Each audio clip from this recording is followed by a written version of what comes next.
Prohibition doesn't work. Tax alcohol instead. This is the first piece in a three-part series on victimless crimes.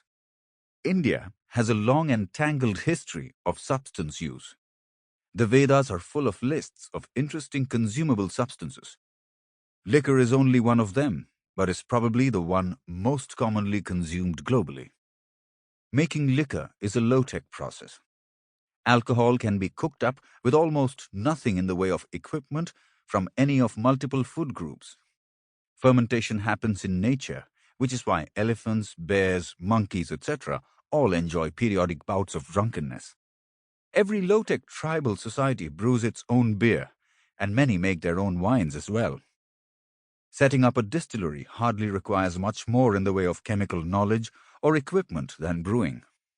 The concept of the sin tax started with liquor. Catherine the Great's minister Grigory Potemkin figured out that there was no way to stop Russians drinking, so he sensibly imposed a tax on vodka. That principle has since been extended to tobacco, marijuana, sex work, etc. Most of India, thankfully, follows the Potemkin model. India has a liquor industry that's worth about rupees 1.6 trillion. That's a little over 1% of GDP. There are huge state excise imposts on liquor. Roughly 20% of state revenues, in some states quite a bit more, come from liquor. Plus, of course, the centre takes its cut in the form of income tax on profits. However, there is also an idiocy called prohibition.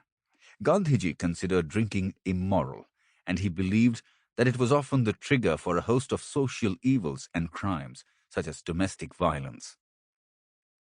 There's truth to this in that drinking is often associated with violence and irrational behavior.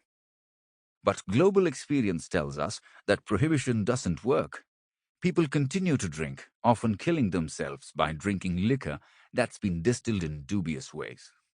The law and order machinery is corrupted by the moonshiners. The state loses revenues and it spends money trying to plug smuggling, illicit brewing, and distillation. America tried a great experiment by imposing prohibition from 1920 to 1933. That created legends like Al Capone. F.D. Roosevelt was bright enough and rational enough to repeal prohibition, and by then, even the madly moral had seen enough to recognize it didn't work. India refuses to learn from the historical record. Indian states have often flirted with prohibition of liquor. There's an on-off history. Gujarat and earlier Bombay state have had prohibition since inception. Haryana, Andhra Pradesh and Tamil Nadu have had prohibition at various times. Bihar has it now. Mizoram and Nagaland have prohibition driven by the church.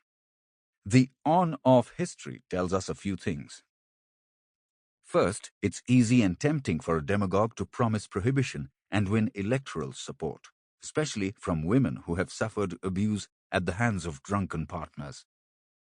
Second, a few years down the line, the state needs to find alternative revenue. It starts to raise bus fares, electricity, water rates, and so on.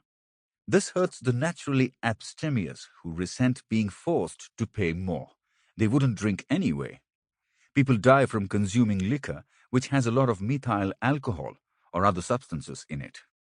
Quite often, 5 years later, prohibition is repealed. That's happened in Haryana, Andhra Pradesh, Tamil Nadu, etc. Sometimes it's not repealed, as in Mizoram and Nagaland, where the church or churches are reckoned to be strongly pro-ban. We should therefore have data of the sort that social scientists rarely obtain from a series of experiments where only one major variable has changed. The same state has allowed or disallowed the sale of alcohol.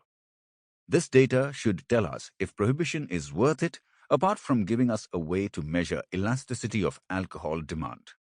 Does prohibition lead to a drop in crimes, especially crimes of domestic violence, since that is the reason why people vote for politicians promising to impose prohibition? Does it lead to more crime in other areas, including, importantly, the corruption of public servants? Does it lead to more expensive public services? To the best of my knowledge, nobody has Sample complete. Ready to continue?